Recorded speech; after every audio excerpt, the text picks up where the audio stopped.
Okay, A3. What is the name of A3? Okay. Male to female interest. Now, the girl already likes you. You already got IOIs. You got some IOIs. Hey, this shit ain't for free, you know. Hands off the merchandise. Wow, she always like this. Next thing you know, she'll start hitting on you. It will happen. Watch it in the field. It's kind of creepy. It's weird how quickly it'll happen, you know. Can I try on your glasses? No, I don't know you from a hole in the wall. Your head's big. You're going to stretch out my glasses. You know, things can only stretch so freaking far before they snap. Shit. So you throw things like that in, and very nice. You know, or they try to grab this. If a girl touches this, watch for it, okay? If they touch it, she's attracted to me. If I'm wearing my big-ass platform boots and she says, hey, I love your boots, I'll respond, no, you don't. You're attracted to me. If I wear this big-ass hat that I sometimes wear out, and she goes, hey, I love your hat, no, you don't. You're attracted to me. Think about it. What if you went up to a girl and looked at her shoes and went, wow, I love your shoes, and she goes, no, you don't. You're attracted to me, and walked off. You've telegraphed your interest. What, are you going to go up to an ugly girl and say, hey, I love your shoes? No, you're just an idiot trying to come up with some sort of way of communicating your interest. And you've used shoes as the option, like she's never gotten that before, like I've never gotten the, I like your hat, right? So you already know you have attraction. You can move on. Thanks. What do you got going for you more than your looks? You're very pretty. You have beautiful eyes. Can I touch them? Oh, dirty fingers. Hold on. I'll take care of that. Better? So now you've got indicators of interest from her. You're off into A3. I have a series of, or a sequence of events that takes place over and over again. This is called the bait, hook, reel, release model.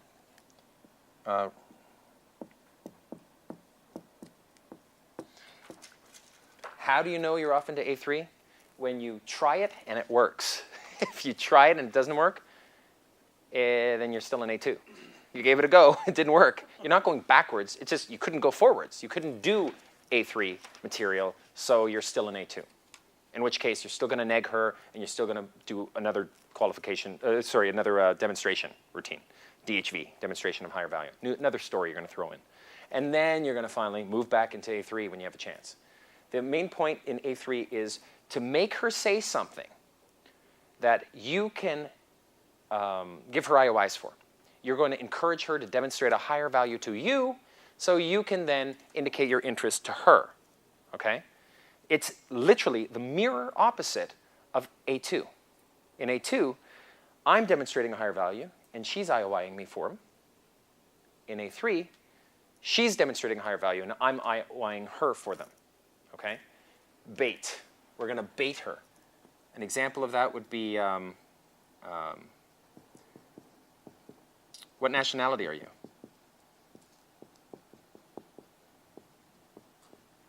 What nationality are you? If it hooks, she tells you, German, or whatever. You reel her in. A reel in is really an IOI. You reel her in with, no way. I love German, or whatever. Okay, oops, I love German. And then you release. I can't even talk to you now.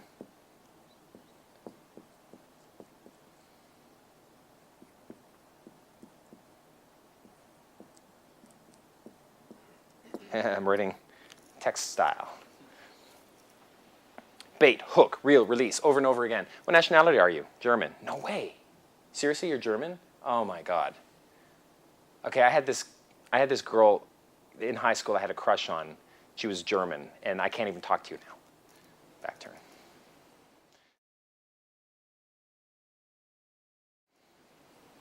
I learned this particular method from an exotic dancer I was working. She said, what do you, what's your occupation? What do you do for a living? And I said, I'm a magician, an illusionist. I do stage shows. She goes, no way. I was a magician's assistant. I'm like, seriously? And she says, yeah, who's your favorite magician? I go, well, Doug Henning. And she goes, that's mine too. Doug Henning is so much better than all the other magicians. You know, he's old school and it was just more natural. And she's just going off into it. I'm going, oh my God, I love this girl. You know, I feel so qualified. She's like, I absolutely love magic and I love magicians. You're a magician. Oh my God, and you're cute too. I can't even talk to you now. Back turned to me and I was like, fuck. And I wanted to win her over because I felt validated. Her IOI to me felt legitimized. was a legitimate IOI. It wasn't a, wow, you're hot. And to a girl, you can't say you're hot because she gets it all the time. But to find, to bait her with something, another one I'll have is, what do you want to be when you grow up? And don't say princess. I want to be an opera singer. Seriously, an opera singer. You're teasing, right? No, really? When was the last time you sang? Yesterday. You sang yesterday. You're fucking with me. You sang yesterday. I love opera. Like, what type of opera? Is it the old school stuff? Because I'm not... No, it's like Les Mis. You're in fucking Les Mis? Holy shit, I love you. I can't even talk to you now. You're trouble for me. This is bad news. This is totally... I've revealed all my cards. Back turn. Release. You have to release it. If you're going to do an IOI, it's going to make her feel uncomfortable as you do a keno, as you keno escalate, as you give her indicators of interest. So you have to give the keno escalation, do the indicator of interest, and then take it away. Wait for her to come to you. And I just shut up, turn my back, and they'll say, so, where are you from? And I'm like, next. And I'm back in, right? And I can move in. A3 is in many ways a false qualifying. We want her to qualify herself to us, and we reward her for it. Now, a lot of people think that that's the time for, really qualifying her. It is my contention that you're not going to qualify her for real in 5 fucking minutes. If she's into Britney Spears and you're not going to say no to her. She's a hot girl. You can, you can introduce her to your type of music preferences later if she's your girlfriend. Don't use this as your opportunity, hey, she's got 5 minutes. And if not, if she says she believes in something you don't believe, then get rid of her. Don't do that. The girl said, do you believe in God? And I went, well, if you mean by the patriarchal God, then no. But is something happening here? Look around. Something big is happening here. So I'm just, I'm a very scientific-minded person, so I've got a great deal of skepticism toward the supernatural, considering I can move objects with the power of my mind, read people's minds, bend metal, predict the future. You haven't seen any of this stuff because I'm not going to put it off into a workshop. But these are interesting topics, okay? And yesterday, I think, was compelling evidence to support that I can still get girls without any magic. You can swap out a magic trick and swap in a story. It does the same fucking thing, As long as I'm doing my keno escalation, as long as I'm doing my negs, and that's what progresses it. It doesn't matter what story or routine you use. Point is, some material can be used in several different phases. And it really can make or break. Without A3, you can get instant buyer's remorse. You won't get next day buyer's remorse, where if you go into comfort and then go straight to seduction too fast, then your comfort escalation, keno escalation is too fast, you'll get next day buyer's remorse. But you get instant buyer's remorse, where the girl feels validated by you, because you're in comfort, you start hitting on her, you're arm in arm with her, and she didn't have to do anything. You don't even know her. You didn't make her talk to you about herself. You didn't force her to say something about herself so that you could get to know her and like her for more than just her looks. So the minute that she likes you and then you start giving her IOIs because she gave you IOIs, that's not enough. She'll feel validated. She won you over just like she does every guy. And now you can leave. And that happened way too many times, so you need A3. I only do about 3 minutes of it. Really, it should be 7 to 10 minutes, I think. However much is needed, but also however much time you think you have. Because, like, let's say they're at a restaurant and they're sitting down, and I've got about 8 minutes between they've just ordered their food, they have their drinks, they ordered their food. I've got like 8 minutes before the food arrives, 8 to 10 minutes, right? So I've got a certain amount of time. So I know that I'm going to have to compress my entire game to a 10-minute period, or at least compress it all the way until they eat. And then when they're done eating, I know I've got another 3 or 4 minutes, maybe even 5 minutes there at the end for their dessert. But most people don't pick dessert. And when they get the check, they pay and go, right? Or when they're paying, I can't be there. So right when they're finished eating and the waiter comes back, would you like anything else? They say, oh, just the bill. Then I can go in and I've got a few more minutes there to finish up and get my time bridge built. Or bounce them, bounce the whole group if necessary.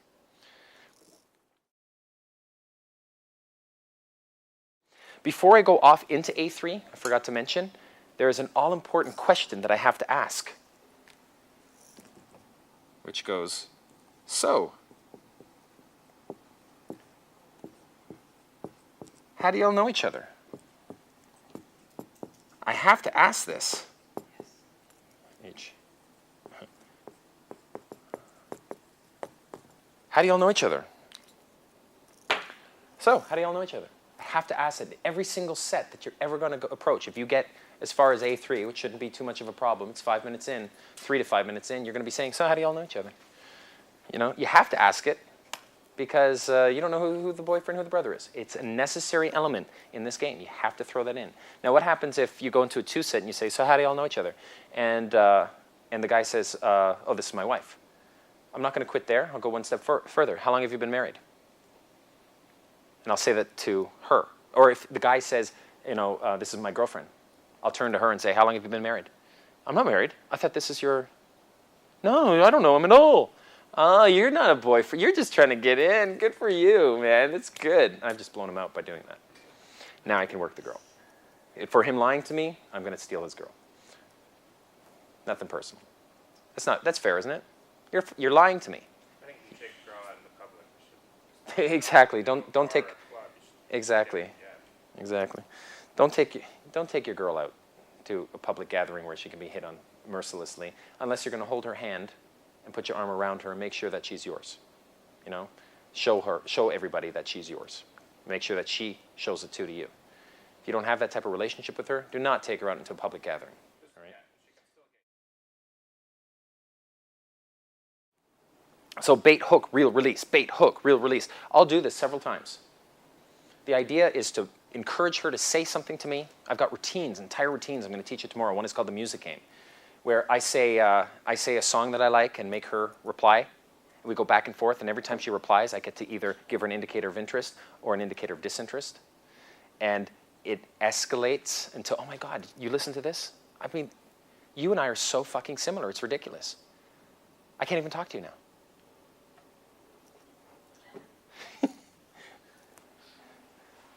That's what happens in A3. Main point is I encourage her, I bait her to demonstrate a higher value, to say something. I have entire routines that make her, encourage her to say stuff to me so that I can find specific areas to indicate my interest to her for. It's really the art of the compliment. I want to compliment a girl that I'm attracted to, but not until she's first attracted to me and I too. Most guys' failures, they begin in A3. They go in, oh no, not A3, they begin building compliments. They begin in reeling them in. They try to reel them in immediately. They walk up and say, wow, you're absolutely beautiful. She's like, thank you. You know, loser. These girls are hot. They get it all the time. You can't begin here. That's why we want to have the opportunity to bait them in. Now, if I say, what nationality are you? Or if I say, what do you want to be when you grow up? Or another bait would be, name 3 things off the top of your head that would make me want to get to know you more. And if you lie, your friend will tell me. If she says, I don't want to talk about it, well, then you're not an A3 yet. You gave it a go. It didn't bite. You're still an A2. In which case, I'm going to neg her by saying, you know what? I was just being polite. I really wasn't that interested. Nothing personal. And I'm ready for that contingency because it may happen, okay? And that's a sound bite, like an actual, you know, there's only so many things you can say. These are sound bites. You may not be writing them down right now, but trust me, tomorrow, you're going to be vigorously writing down all these little one-liners and stressing to remember them.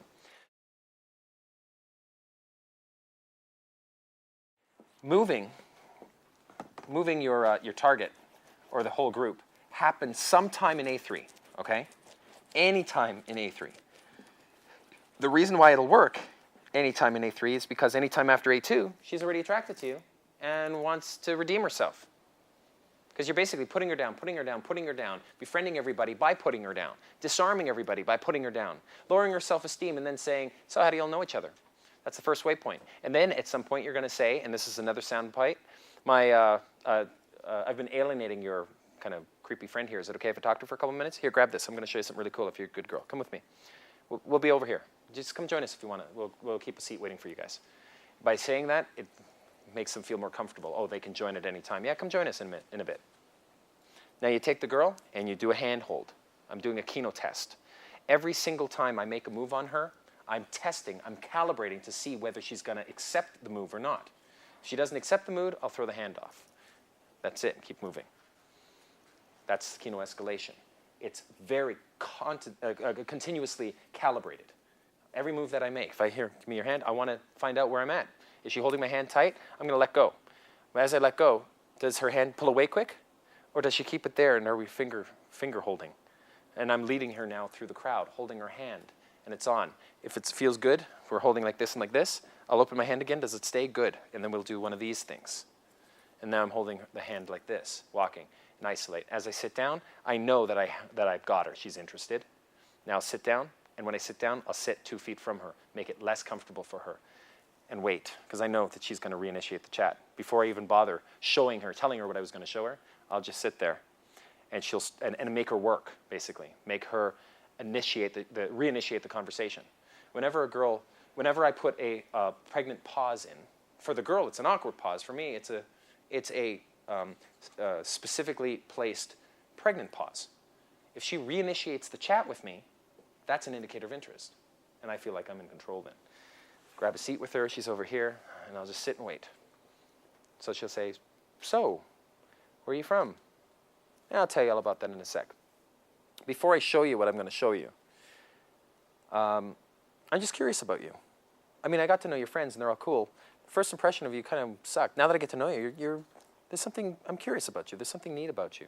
What do you got going for you more than your looks? And I'm off into A3. So I've done my move, sat down into A3. Now notice that I'm dangling something in front of her to make her go through A3. I do this all the time. She comes into, sits down with me. We're in my C1 location because I'm about to go into my C1 phase, so I'm ready to go, okay?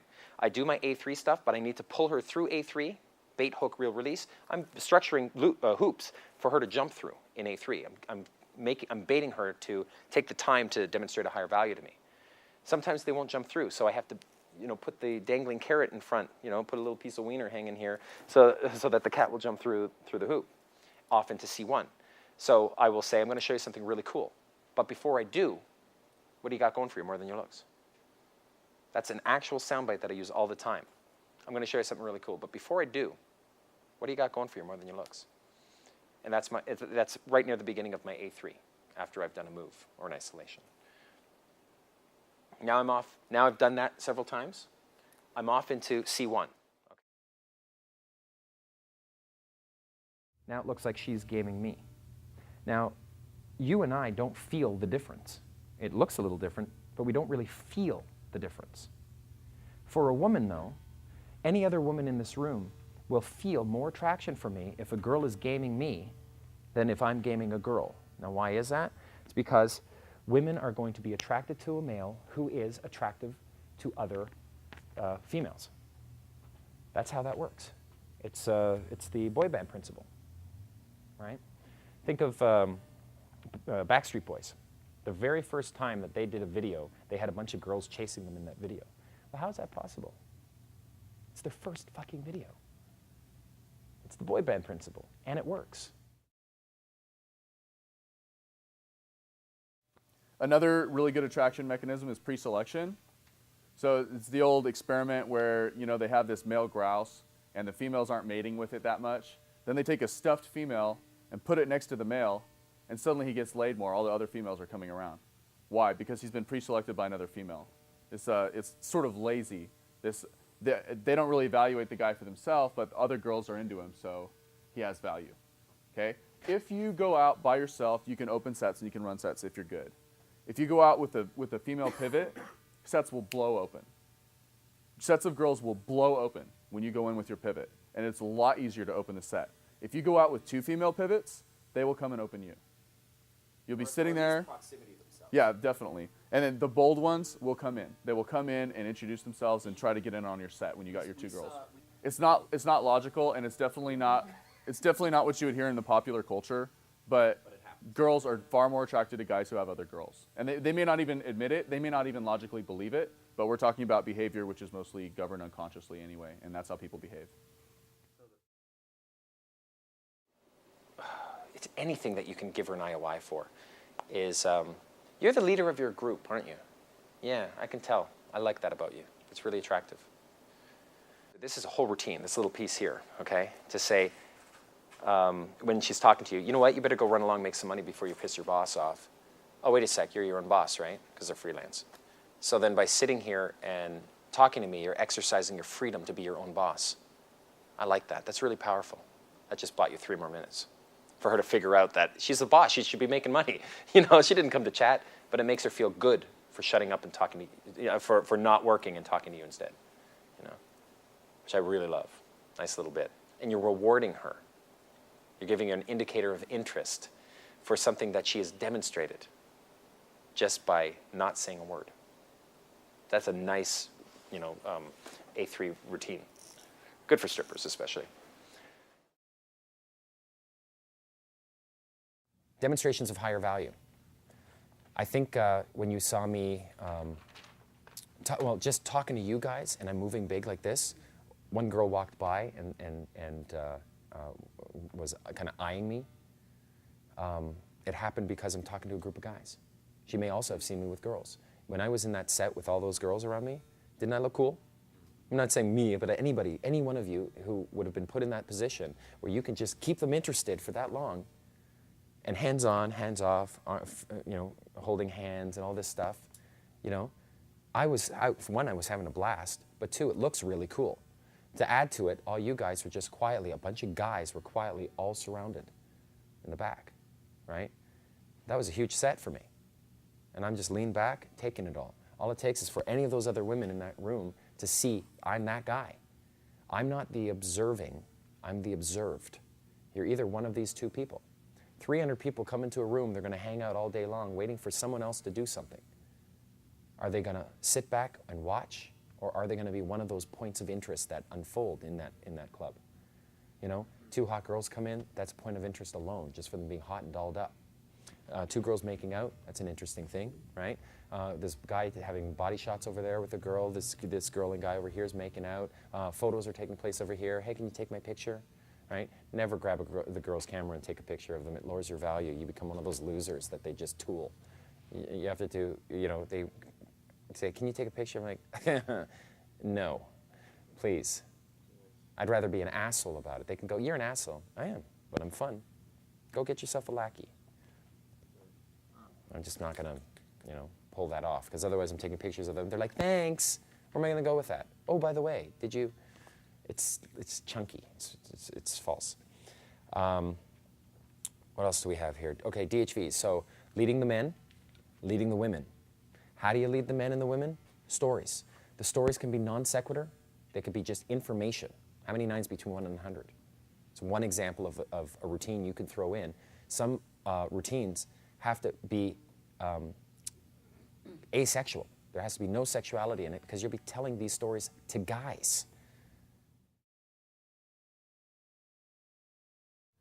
While I speak to you, my target can still hear what I have to say, thereby conveying high value without appearing like I'm bragging. That's important, because if I start going, hey, you know, where I'm from Hollywood, where are you from? You know, this is going to sound like bragging. But if I'm talking to one of the obstacles and I'm shooting negs at the target, disarming the obstacle, making sure that no one thinks that I'm potentially after her, I have shut her down from giving me potential protection shield stuff, like boyfriend stuff, boyfriend objections. She's going to say, oh, I have a boyfriend. She will never say that she has a boyfriend to me if I say, okay, hands off. Wait your turn. Jesus Christ, where's her off button? By saying that, she's not going to give me any boyfriend objections. I have not triggered her protection shield. And now that I've thrown the neg, I've also, you know, disqualified myself from being a potential suitor from the eyes of the obstacles, so they don't feel threatened by my presence. Now I can demonstrate a higher value by sequencing a series of interesting stories. Now, okay, a DLV is a demonstration of lower value, but these DLVs are actually DHVs, okay? So, for example, let's say that I'm talking to some girls and I say, yeah, I feel like I'm getting so fat lately, okay? That's a DLV. I'm demonstrating lower value by saying that I'm fat. But it's really a DHV, because what I've really sub-communicated to her is, I'm not trying to impress you at all. It's like a neg, right? When you neg, like the quintessential neg is where you go into set and you blow your nose, okay? I'm not insulting her. I'm not trying to make her feel bad, but I have just very definitively given her the feeling that I'm not trying to impress her. So that's what a neg is. So a DLV is very similar to that. If I say, damn, I feel like I'm getting so fat, I haven't insulted her. I haven't made her feel bad or made her think that I'm trying to make her feel bad. She knows you're not interested. But she knows I'm not trying to impress her. Well, she believes. She will honestly believe that I'm not trying to impress her. So that's what a DLV is. It's basically a false disqualifier that works like a neg. Some people have demonstrations of lower value. When a girl says, so what do you do? And you say, I'm an ass model. And you're like, no, really, what do you do? I work at Taco Bell. Really, what do you do? Well, I don't know you well enough. Well, guess what? You just lost it. You demonstrated lower value because you hesitated and you didn't get to answering it properly. And the answer that you had didn't convey high value. It conveyed nothing. It's like a bunch of jokes. One joke is funny. 2 jokes, not so much. 3 jokes, now you're hiding something. Nice meeting you, goodbye. Examples of attraction locations. Again, could be a mall, club, could be the street. But what will you notice about the mall, the club, and the street? Not very good at building comfort, are they? That's why they're attraction locations. But what's good about them is a lot of people, a lot of opportunities for interaction. Also, a mall, you can find hired guns. A club, you can find hired guns. A street, you can't. Streets, I don't like streets, personally. It takes way too long to find your sets. But still a place. You know, you're going to be out there anyway. And you can embed these DHV spikes, demonstration of higher value spikes, right into a story. Let's say a story begins here, time travels 3 minutes long, and it ends here. 3-minute long routine. You want to add these DHV spikes, no DLV spikes going down, little pits, demonstrations of lower value. You want DHV spikes. What is a DHV spike? What's an example? I'll give you an example story, starting now. My last girlfriend up in Toronto before I moved to Hollywood and then to Vegas was an exotic dancer. Don't be a hater. And she calls me. She's frantic, calling me saying, baby, oh my God, some of my customers, they're chasing me. They're following me home, and I don't want them to know where I live. I'm trying to lose them. What do I do? I'm like, well, babe, okay, calm down. Stay on the line. First off, you know, don't try to lose them because you're only going to run into another car or something, a parked car. Relax, chill out. As long as you know they're behind you, you're safe. All right? You don't have to drive home just yet. Stay on the line. Now, she had called me I had done a performance. I'm an illusionist, and I did a performance at one of those high-capacity clubs. It's called the Government in Toronto. And I know the owner. He's a friend of mine. So he and some of my friends, my good, close, loyal friends, were backstage with me. And we're kind of created our own little private VIP thing going on. And I get this call. And I'm like, Jesus Christ, I got to split, which sucked, right? But, hey, she's my girlfriend. I got to roll. So my friends, I also feel fortunate that I've got the loyalty. I've got loyal friends.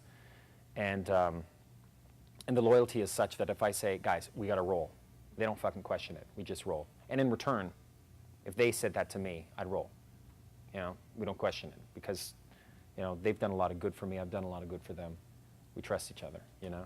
So I said, guys, we got to roll. Got a problem. No questions asked. We hop in the car. We're on our way. I'm keeping her calm on the phone, okay? And here's what happened. Let's pretend this here, that's my car, and I'm driving along the road here, okay? We come to a 4-way stop. Her car's here, drives here, okay? Another car, the car in question, is behind her. He doesn't know that I'm here. I mean, she's driving a Camaro, right? And she just paid it off in cash. It's a new Camaro, beautiful car. And it's got tinted windows, so I guess they can't tell that, you know, she's on the fucking phone with her boyfriend. Are these guys idiots? Do they think that she doesn't have friends? She's not aligned? So they come up behind her, and she's like, oh, I see you, baby, you're right there. Just then, they bump into her. They actually drive up laughing, and they bump, and she sails off in, a little ways in, and I'm like, babe, just drive through, drive through, drive through. And I'm like, you're fine, just drive through. I'll take care of this. And as they started chasing her, and they were like, ah, ha, ha. They reminded me, I shit you not, they reminded me of Biff Tannen from Back to the Future. You know those guys? It's fucking Biff Tannen, you know? So I just snapped and I just went, fuck this, and I just careened into the back, and they spun out more than 360. What is that? It was huge, right? We got out of the car. I walked over, and I had this piece of pipe from the rigging of one of my stage set things, and it was in the back of the car. It was a broken piece that we had to replace. So I had that with me, and my boys rolled. And one of them, his name's Talman. He's a really good buddy of mine. He's also second degree Dan black belt in what is it? Taekwondo. He takes Taekwondo, and I know Kempo Tai. So I was like, I snapped. So I walked out over to the car and I smashed the front in, walked to the side, smashed it in, and they're just stunned. Walked to the back, smashed it in, smashed one of the tail lights in, came up to the driver's side, looked in, smashed it in, and waited forever for the guy to finally, turn around with glass all over him. And I said, dude, fucking leave. And he's, car surrounded with my 3 other buddies. And he just started the car and he drove off. Now, I'm not saying that's the right thing to do. I'm just saying that's what I did. End of story. Where's the DHV spikes? Nope. Of all the things. One, she's an exotic dancer. I come pre-selected. It's a story about a girl. It's a story about me saving a girl. Right? It's a story about my friends rolling with me and putting themselves in a compromising situation because I must have some legitimate survival value for them to do so. They're investing for a reason. The fact that I delivered the goods. If I tell this story, that not only that, but there I am, I'm backstage hanging with the owner of the club. And, he's one of my friends, and I was on stage. It was a high-capacity club. It all paints a picture. Every time I say one of these things, it's a DHV spike. Is I'm not out to make 1,000,001 mysteries. You will adapt this material to fit your real life, okay? Third person to tell her too. What's that? Exactly. Third person to come by saying, my 14-year-old niece, I'm like, okay, this is not what we want. It's not word for word. It's concept for concept. That's how our brains memorize things anyway. We don't have to remember the word for word stories, just the concept for concept stories. This happened, and this happened, and this happened, and our brains remember sequences of events. It works through visual association. So you have to adapt these to fit your own lives. But I'll tell you this routine in case you haven't heard it yet, because it's my opportunity to test it out one more time. And this is how a new story gets developed. You tell a story to a friend of yours. You're on the phone. You tell a story, and it was like, that was funny. So what do? You write the title of that story down on your cheat sheet. Everyone should ultimately have a cheat sheet. And this cheat sheet could be as little as this. Just little one-liner, little notes of the different routines that you want to throw in. Some of them will be new. Some of them will be tried and true. Why do you have a cheat sheet? Because sometimes your brain goes fucking blank. And you got it in your pocket like this. How do you get to it? This is how. And you're in the middle of a conversation, and it dies down. You don't know where to go, and you just go.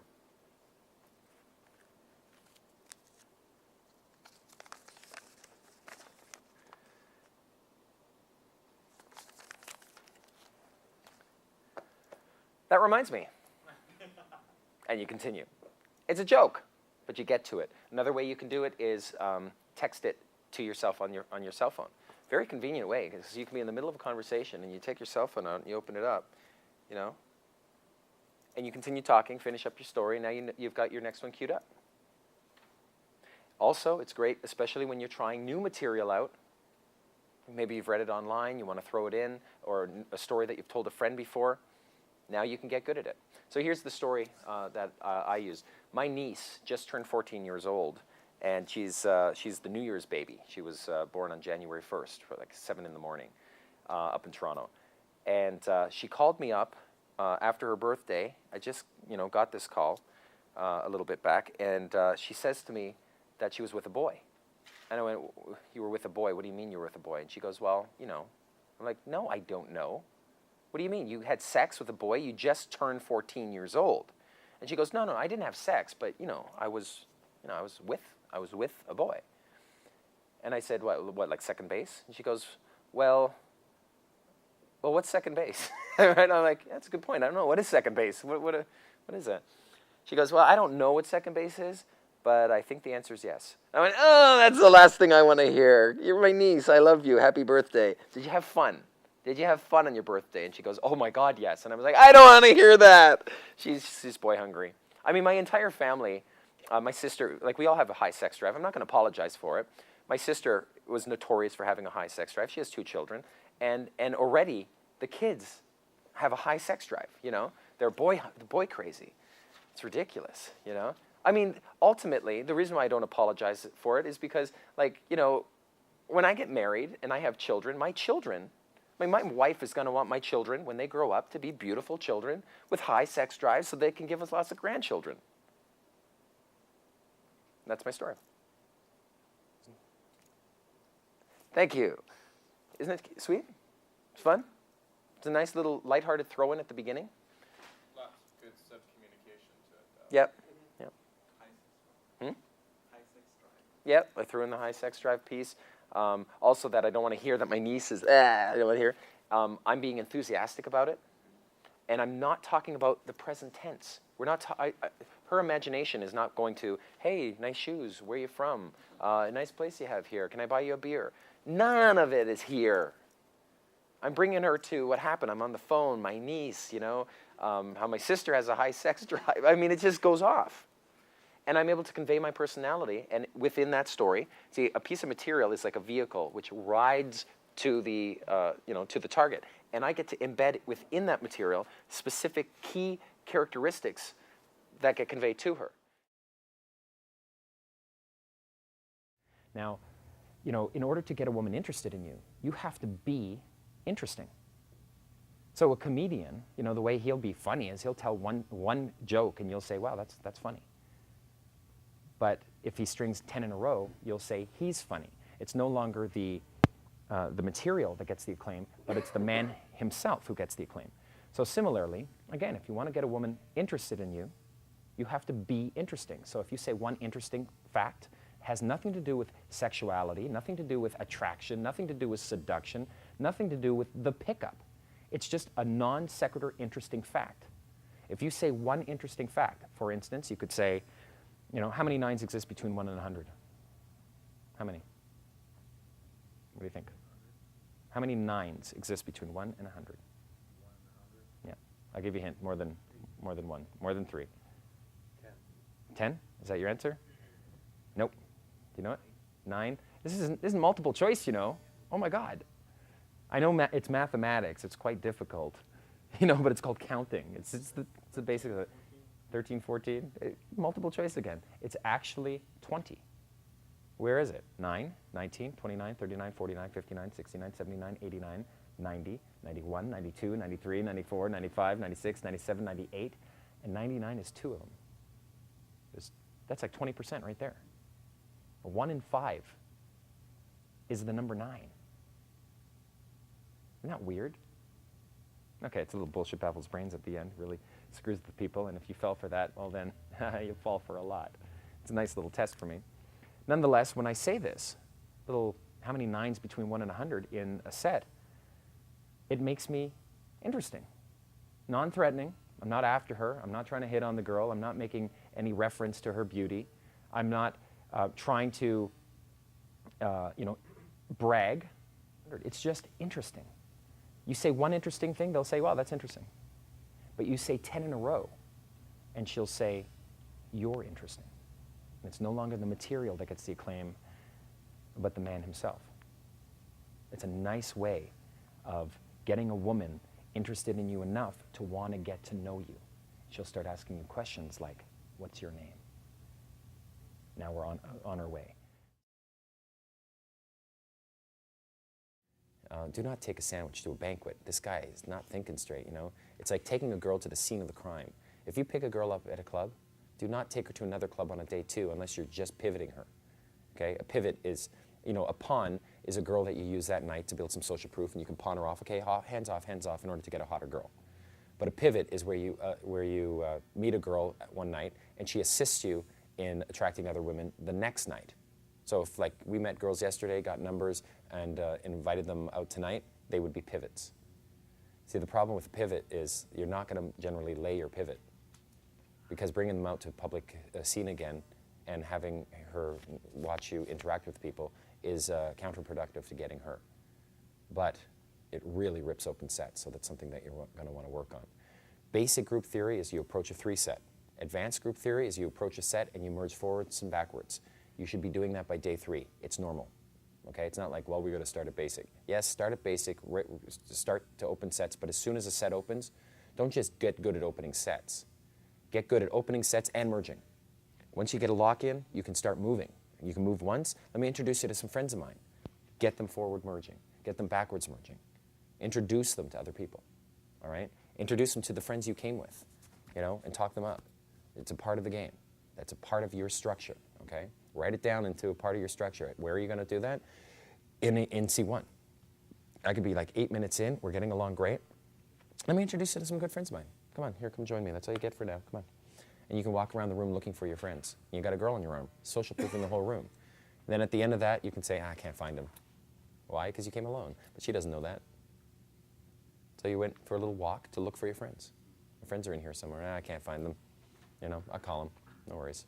I'm with you right now. Take good care of me. And everything's fine. Has anyone ever heard the expression, the map is not the territory? NLP expression. It comes from NLP.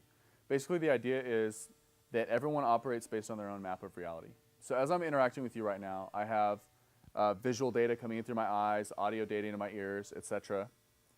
And it's creating this sort of ongoing experience of reality.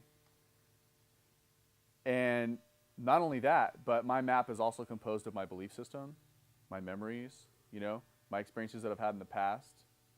And it all goes to create my perception of what I think reality really is. And that's what I act on. I don't act on a reality as it objectively exists. I act upon my map of reality as I believe, as I perceive that it exists. And different people have different maps. The map is not the territory. So when you have two people come together and interact, this is really two different maps sort of colliding and interacting. They may have a lot in common. They may not. They may have certain things in common. And there's a rule of thumb that says that the stronger frame absorbs the weaker one. What's important here isn't whether any of those belief systems are true or false, because they're all different. What's important is that you have this situation where someone with a weak sense of reality is with someone who has a strong sense of reality, and he gets absorbed into that. He gets pulled into that. So the person had a stronger frame. So whenever two people are interacting, there are always these frame control games going on socially. People are always trying to sort of test your frame a little. They're trying to take over your frame, or they're just having a really strong frame and sucking people into it. This is really important for social interactions. Girls will definitely test you for your strength of your frame. And they will not end up with a guy who has a weak frame, unless they're ready to get married and they want someone they can control. If they want someone they can control, then they'll look for whatever they want to look for. But when you're just talking about pure, raw sexual attraction, women are attracted to men who have a stronger frame than they do, and they will test you. So have you ever had a situation where a woman asked you to do something and you did it, and then she wasn't interested in you after that? She was testing your frame to see if she could tool you. You know, oh, I'll be right back. Can you wash my purse? We have to go to the bathroom. Wait right here.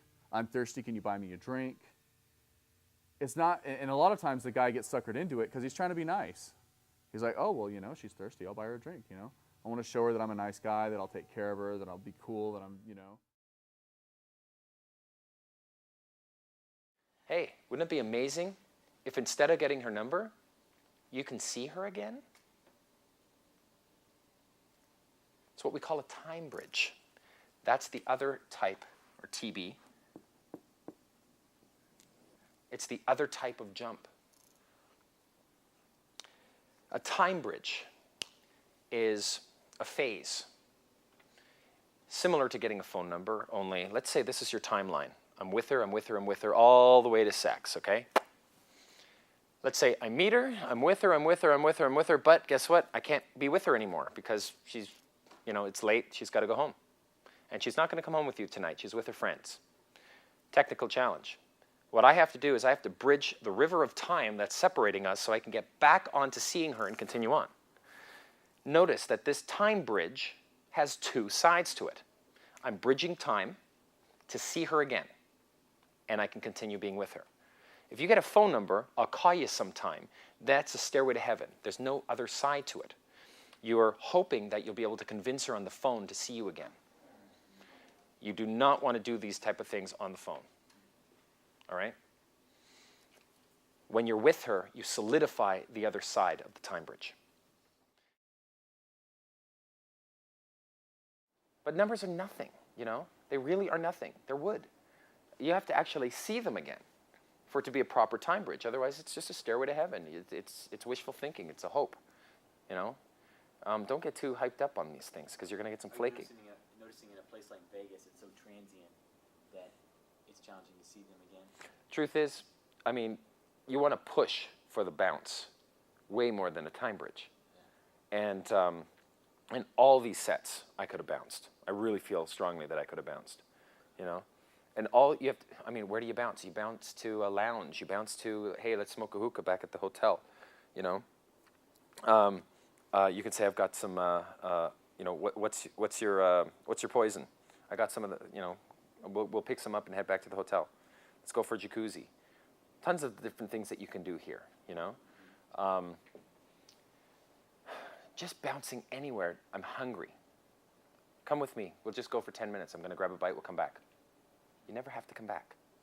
The neat thing about bounces is that what you say you do and what you actually do can be two totally different things. I'll give you a quick example. In Toronto, what I would do is, in order to get a girl to my house, I would invite her over to a place called the Green Room. I would say, have you ever had, what was this, hot apple cider? You ever had hot apple cider? I absolutely love hot apple cider. And there's this one particular place right behind the Poor Alex Theater. It's called the Green Room. It's the Green Room of the Poor Alex Theater. And it's kind of hard to get to, but they serve hot apple cider, and you know, in Toronto in the wintertime, it's so cozy in there, and it's got this student vibe to it somehow, and it's very eclectic, and I like it. It's really nearby where I live, so we're going there, and it's hard to get to, so just buzz me down. Like, I'm easy to get to. Go to the front door, buzz me down. I'll come down from my apartment, and we'll go together. Well, when they get there, they buzz me. I'm like, oh shit, I'm on the phone. Apartment 2. And I buzz her in. So she's like, okay, let's go upstairs. You know, she comes upstairs, knocks on the door, opens the door, and I'm, you know, with my shirt off saying, I'm sorry, I'm late. I'll be with you in a sec. Yeah.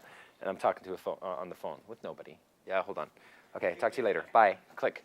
Yeah, let me just get ready quick. Here. And I walk into my bedroom with the blinds open, the windows open, so she could hear the street. It's a comfort building right now, okay? You know, if she came in and there's music playing and there's candles and incense, not good, because that's all seduction setup, right? That's a seduction scenario, and I want her to assist in building the seduction scenario. We'll get to seduction tomorrow. So I'll sit her down on the bed, put my laptop in front of her. It's just, you know, right beside the bed, and say, here, watch this little video clip. And it's a little 10-minute home movie that I made, and I have 5 of them now called What the Fuck. It's a What the Fuck episode. I've got 5 of them, and I've got like 3 more to be almost completed, and they're half edited right now. I just haven't had time to finish. So I want to make an online little website thing just for my home movies, right? And so I put one on as I finish up getting ready. And now, depending, I'll come and sit beside her and watch with her. I'll scratch her back. If she feels uncomfortable, I'll say to her after the show's done, I'll say, okay, I'm hungry. Come on, let's go. And we'll leave. But if I feel like we don't have to leave, if it's already further along, I'm scratching her back, and I go scratch my back, and she does. She's scratching my back now. God, baby, this is so good. I love this. And we're watching. I'll put on a second one. I'll put on a third one. I'll put on some fucking Chris Rock. We'll hang out in my bedroom. Take her shoes off. She does? Good.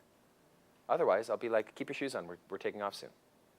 All based on her comfort levels, right? How do I know where her comfort levels lie? Kino escalation. Every time I do an escalation, I'm testing to see if she's accepting it.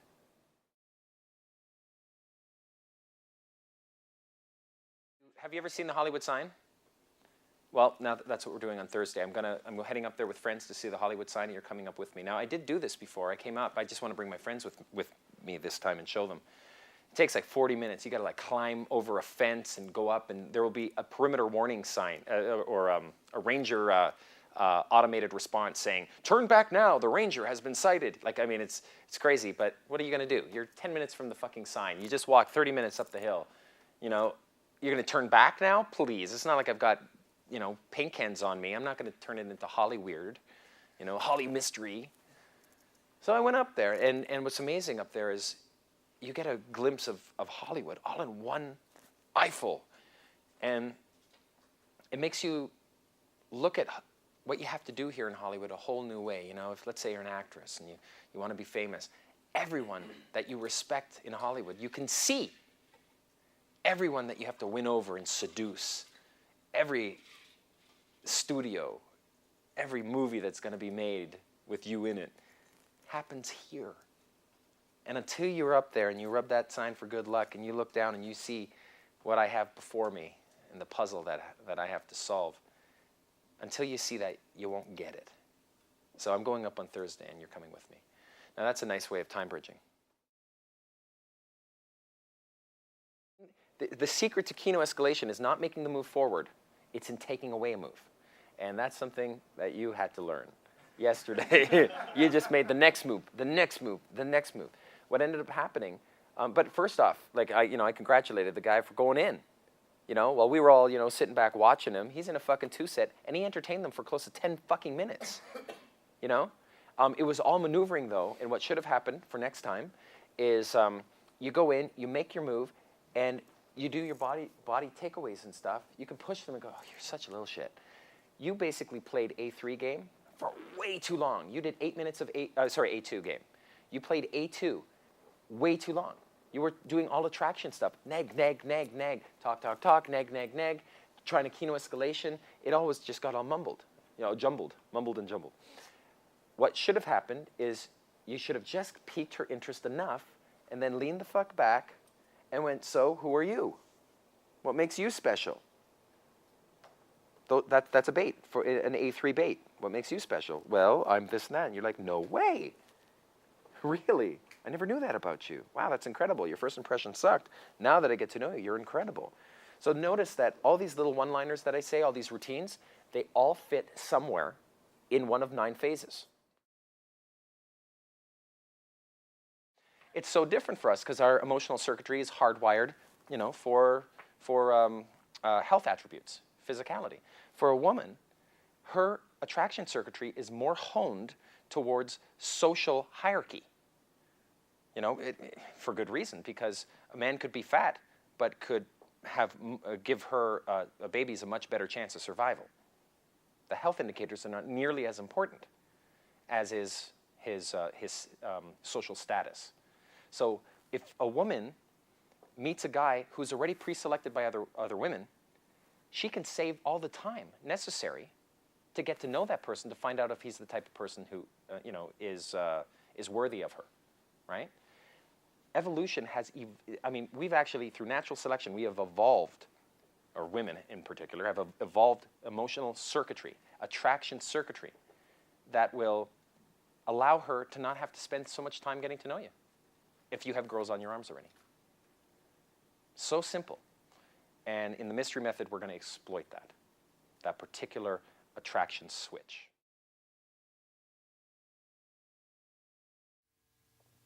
So, hoop theory. This is something that Mystery came up with and posted. So, this is a metaphor for frame games that happen socially. I might be talking to a person, and she puts up a little hoop, metaphorically speaking, because she wants to see if she can get me to jump into it. It's like a test. So, what do? Do I jump into the hoop? No. Because if I'm constantly jumping into her hoops, then she wins. She has control of the frame. But, and here's a principle, it's okay to jump into her hoop if you make her jump into yours first. Okay? So here's an example of that. A couple nights ago, I was out in a venue running game, and I was running a 2-set. And this girl said something like, what did she say? Oh, no, you know what? I did an impression. I did an impression of something that was funny, and she laughed. So she says, do it again, do it again. Okay? That's a hoop. She's trying to get me to do something. Okay? So if I just did it again, then I've sort of become her little tool. I've become her puppy dog. So instead, I put out a little hoop first, got her to jump into it, and then I did it again. Now it's okay. So what I did was I said, go like this. She went like this. I said, now do a little spin. I made her do a little spin. She giggled. And then I did the impression again, and she giggled again. Okay? It's okay to jump in her hoop if you make her jump into a hoop first.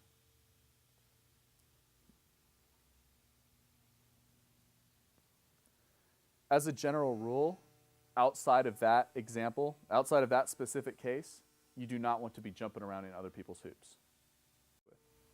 Okay, here's another example. Girl says, how old are you?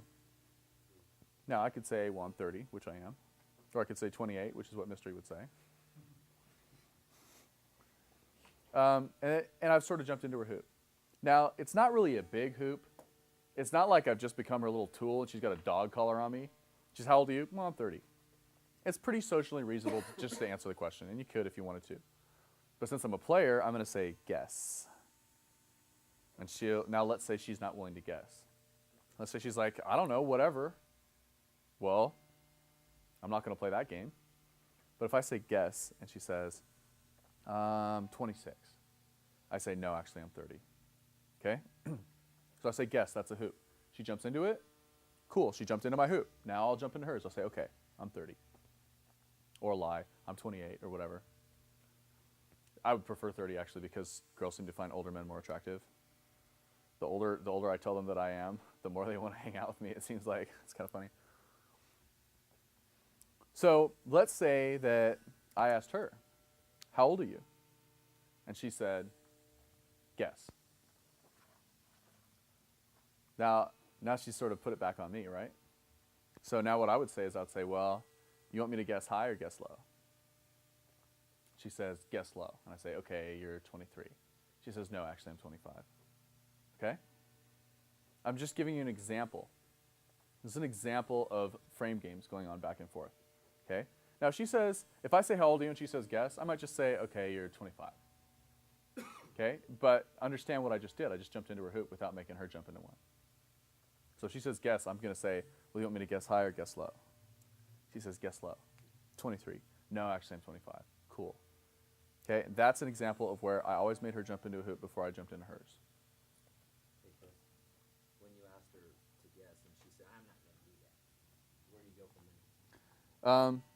Basically, what's happening there is she is not attracted to me enough to jump into my hoops. If a girl is attracted to you, she will jump into your hoops. If she's not attracted to you, she won't jump into your hoops. And so what that's done is that's communicated to me that she's not attracted to me, or at least not enough to even jump into a little tiny hoop like guess, which is nothing hardly. So basically what that tells me is I'm still in A2, keep running A2 material. I'm not in A3 yet. Okay? In A2, a lot of the frame control that you do in A2 is just not being tooled by other people. You know, an AMOG comes up and tries to tool you, and you're unaffected. Cool, man, whatever. So anyway, last week, my friends and I were blah, blah, blah. See how he comes in and tries to frame on me, and I'm like just unaffected, and I brush him aside? That generates a lot of attraction. It's very attractive to women to see a guy win this sort of frame game. So it's almost just defensive. It's not being tooled by other people. But in A3, you are actively trying to hoop on other people. You're trying to pull them into your frame. So it's more offense.